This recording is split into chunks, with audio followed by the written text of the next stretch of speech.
They tell you to save, to cling to every dollar as if letting go would destroy you, to hoard, to preserve, to shrink your life down to a formula of safety. But what if that very safety is the cage that keeps you poor? What if the path to true wealth, the kind that bends the world around you, begins not with saving, but with spending? You've been programmed since childhood to believe that money is something fragile, something that must be locked away. They never told you that money is like blood. It only has power when it moves. Stop its flow, and it begins to rot.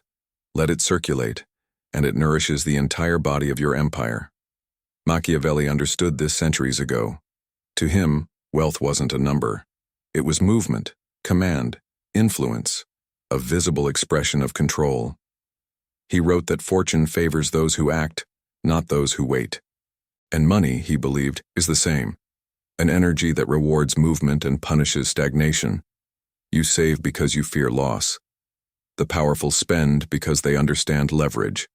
The poor cling to what little they have, terrified it will vanish. The rich deploy it, knowing it will return multiplied. This isn't about luxury or vanity. It's about energy, psychology, war. Every coin you hide out of fear strengthens your enemy. Every dollar you deploy with purpose declares a silent war against mediocrity. Machiavelli saw wealth as a weapon of perception, the ability to appear abundant, decisive, and dominant, even before fortune has caught up to reality. Because in the eyes of the world, confidence creates legitimacy long before results do. To appear powerful is to become powerful. Most people misunderstand this. They think appearance is deception. It's not. It's strategy. If money is energy, then image is its amplifier. The poor live by logic, waiting for proof before they act. The rich live by projection. They act to create proof. Imagine two men at the same table. One clings to his wallet, calculating, fearful, waiting for certainty. The other spends decisively, not because he's reckless, but because he knows attention is currency. The second man becomes magnetic. People follow his energy.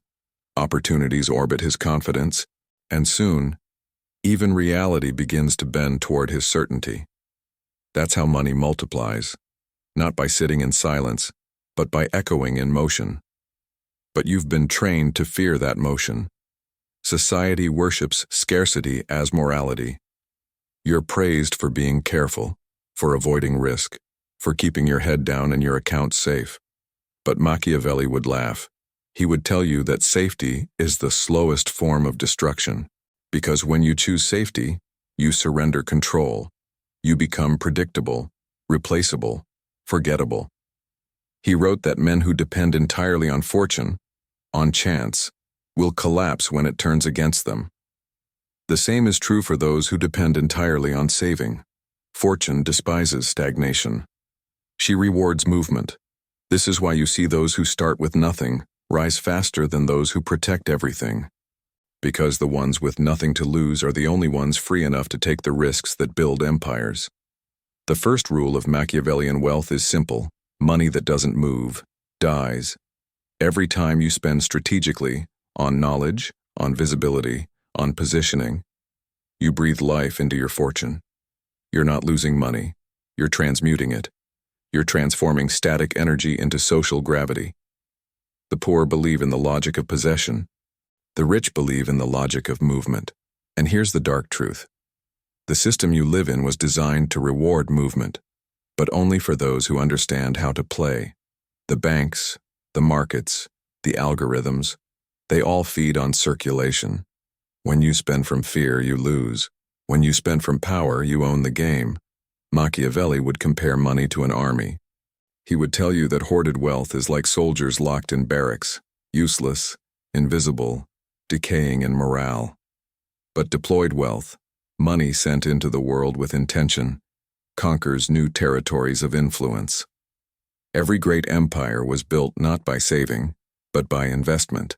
Rome didn't store its gold. It built roads, theaters, armies, and myths. It used money to control imagination, and imagination, once captured, feeds every treasury in the world. That's the real meaning of spending. Not loss, but expansion. When you buy something that amplifies your value, a tool, a connection, a new skill, a calculated display of strength, you're not consuming, you're commanding. Every strategic expense says to the universe, I am not afraid to move, and the universe responds with opportunities that only the fearless can see. Most people wait for permission to act rich. They tell themselves they'll spend when they have enough, but enough is a mirage that retreats every time you chase it. Because enough doesn't exist for those who think in scarcity. You will never accumulate what you fear to circulate. The secret the wealthy know is that the game isn't about keeping, it's about cycling energy through systems that expand it. They invest not in comfort, but in amplification. They buy visibility, reputation, and access, things the poor dismiss as vanity. But in a world run on perception, visibility is currency. Machiavelli wrote that men judge more by the eye than by the hand. People don't follow the most deserving, they follow the most visible. To appear successful is often the first step toward becoming so. That's why the powerful spend boldly where others hesitate. They understand that every act of decisiveness strengthens their image, and that image attracts both allies and opportunities. It's not about pretending, it's about projecting. It's not about deception, it's about direction. When you act from clarity, not desperation, money becomes your servant. You stop chasing, you start commanding. The second rule of Machiavellian wealth is this: money respects movement that has meaning. Random spending is weakness. Strategic spending is warfare. Ask yourself, what does your money do when you're not looking? Does it sleep in a digital vault, slowly eroding in value? Or does it work, opening doors, building leverage, positioning your future? Machiavelli would say that the value of gold lies not in its shine, but in its obedience. Your money is your army, and every soldier should be on the field, fighting for expansion. He would warn you that poverty is not the lack of money, but the lack of purpose for it. Because when money loses purpose, it turns against you. It becomes a mirror of fear, not power. And fear, once it takes hold, multiplies faster than any investment ever could. Think about it. How many people live in quiet poverty not because they lack income, but because they worship security? They build invisible prisons, jobs they hate, routines that suffocate, savings accounts that grow slower than their anxiety. Machiavelli would look at them and whisper, "You serve your gold," instead of letting it serve you. This is the tragic irony of the modern world. People sell their time to protect their money, not realizing that time is the only currency that never returns. They guard the coins while the clock steals their fortune. The powerful invert this logic. They use money to buy freedom from time. They spend on systems, people, and leverage, so they can command results while others are still calculating risk. Every dollar spent strategically frees another piece of their life. Every calculated risk buys another degree of independence. And slowly, what was once currency becomes empire. But the average person can't see this, because they've been taught to associate spending with guilt. They think wealth is about denial, about saying no to everything. But Machiavelli would remind them, saying no is not discipline. It's fear disguised as virtue. True discipline is the ability to direct your money with precision, to spend not emotionally but intentionally, to see every expense as a move in the chessboard of power. The poor think in transactions. The rich think in positions. That's why the same $100 can mean survival to one person and opportunity to another. It's not the amount, it's the architecture. When you start to see money as a servant of your strategy, everything changes. You stop asking, "Can I afford this?" and start asking, "Will this multiply my influence?" You stop shrinking your decisions to fit your bank account. You start expanding your vision to fit your empire. And yes, it will scare you. It should. Because transformation begins where comfort ends. You'll feel the pull of your old conditioning whispering, "Be careful. Don't risk it. Don't move too fast." But the truth is, the danger isn't in moving. It's in freezing. Machiavelli warned that indecision is the first symptom of decay. When fear dictates your actions, you lose your power to shape fate. Because money, like fortune, despises hesitation. You either direct it, or it directs you. And that brings us to the third rule of Machiavellian wealth. Power belongs to those who move first. In every game of money, business, art, markets, life, timing is the invisible tyrant. Most people wait for signs, for confirmation, for perfect moments. But perfect moments are never seen by those who need proof first. The rich understand that momentum itself creates opportunity. They act first, adjust later, and in that movement, they create inevitability. Machiavelli wrote that it's better to act and repent than to hesitate and perish. He wasn't romanticizing risk. He was describing dominance. Because every system, economic, political, emotional, rewards those who move with conviction, people follow certainty, not correctness. The market follows momentum, not morality. And that's why you must learn to spend, not as reaction, but as declaration. Every dollar you spend strategically declares who you believe you are. The timid spend to feel something. The powerful spend to reinforce identity. This is what makes money magnetic. It flows toward clarity. If you act from clarity, if your intention is aligned, if your direction is firm, the world begins to respond in kind. Opportunities appear. Networks form. Ideas compound. The moment you stop asking for permission to expand, you start embodying the energy of those who already have. This is how wealth begins, invisibly, psychologically, internally, by transforming fear of loss into confidence in direction. And once you understand this, the act of spending no longer feels dangerous. It feels divine. It feels like movement, like progress, like life. Because money, like life, demands circulation. It demands flow. And as Machiavelli would say, only the dead fear motion. There's a hidden moment in every person's financial journey, the precise second when they stop fearing money and begin commanding it. For most, that moment never comes. They keep circling the same prison of not enough.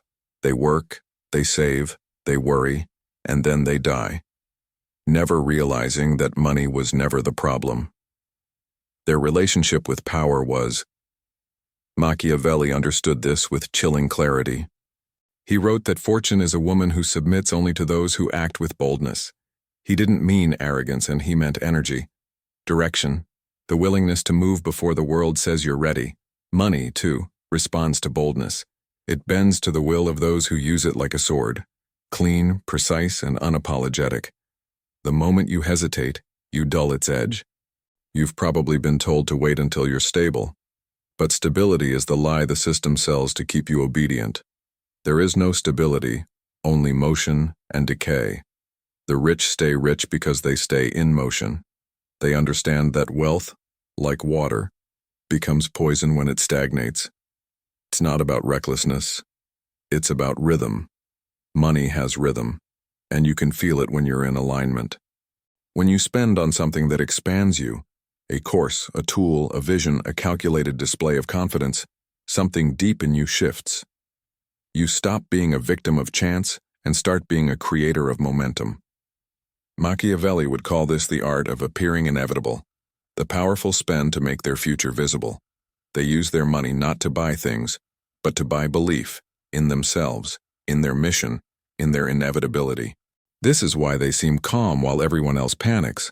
Because they're not reacting to money, they're orchestrating it. He wrote that, "A prince is judged by his actions, not his intentions." And in the modern world, your spending is one of your most visible actions. It tells the world what you prioritize, what you believe you deserve, where you think you belong. Every purchase is a vote for the reality you believe in. The average person votes for survival. The powerful vote for expansion. This is why people with less often envy those with more, not because of material difference, but because deep down, they sense the difference in energy. One moves through fear, the other moves through certainty. You've probably felt both energies before. That moment you spent money you didn't have, but knew it would bring you closer to who you wanted to be. And somehow, it came back. And that other moment when you held on too tightly, said no out of fear, and watched the opportunity vanish. The lesson: money is loyal to movement. It rewards confidence and abandons hesitation. But the deeper lesson, the Machiavellian truth, is this: money obeys hierarchy. There are levels of mastery in this game.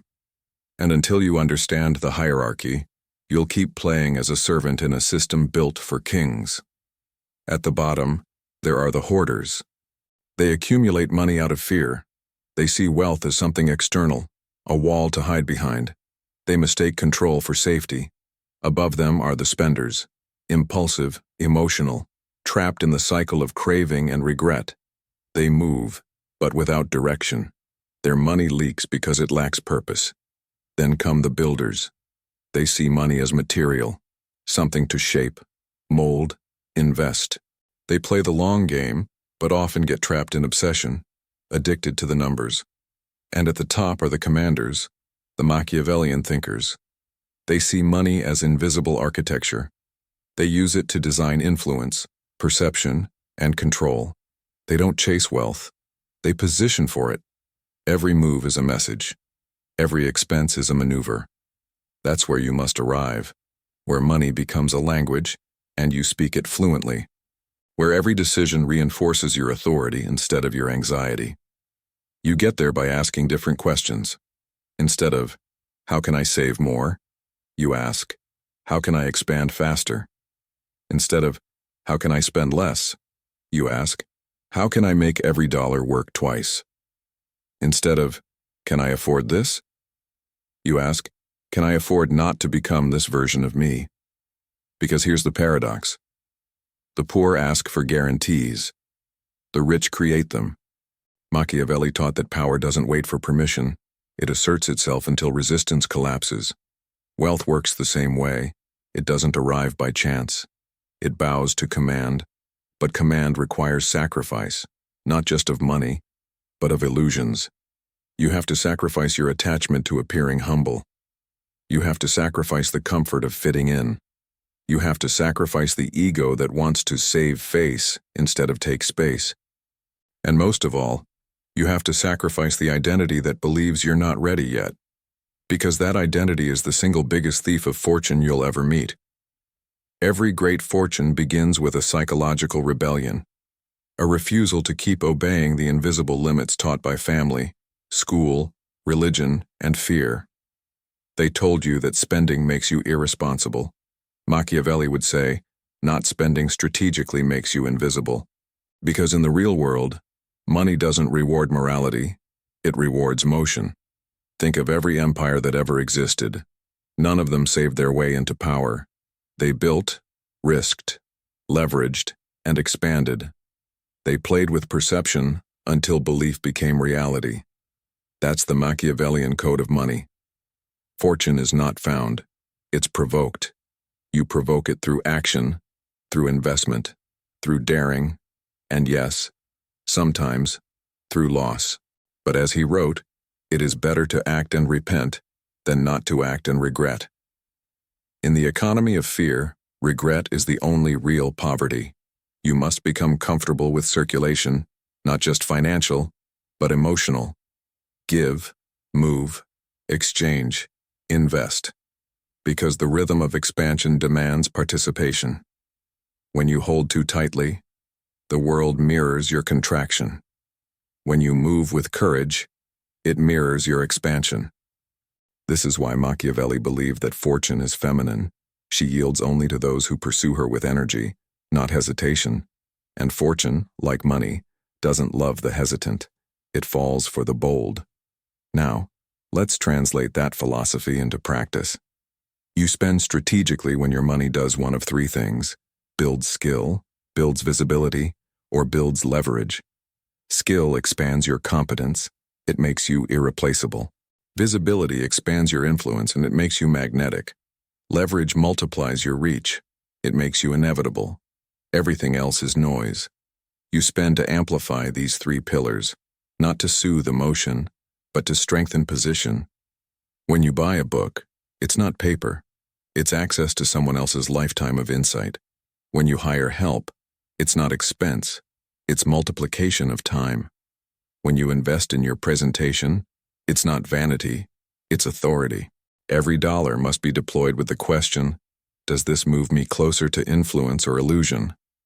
That is how Machiavellian thinkers move, through precision, not panic. They understand that every coin carries an echo, a message that ripples through the networks of opportunity. Spend like that, and watch how doors open that logic could never predict. People begin to treat you differently.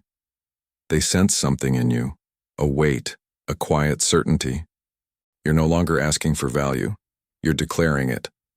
And the world, as always, obeys declarations more than requests. The truth is, you were never poor because of money. You were poor because of conditioning.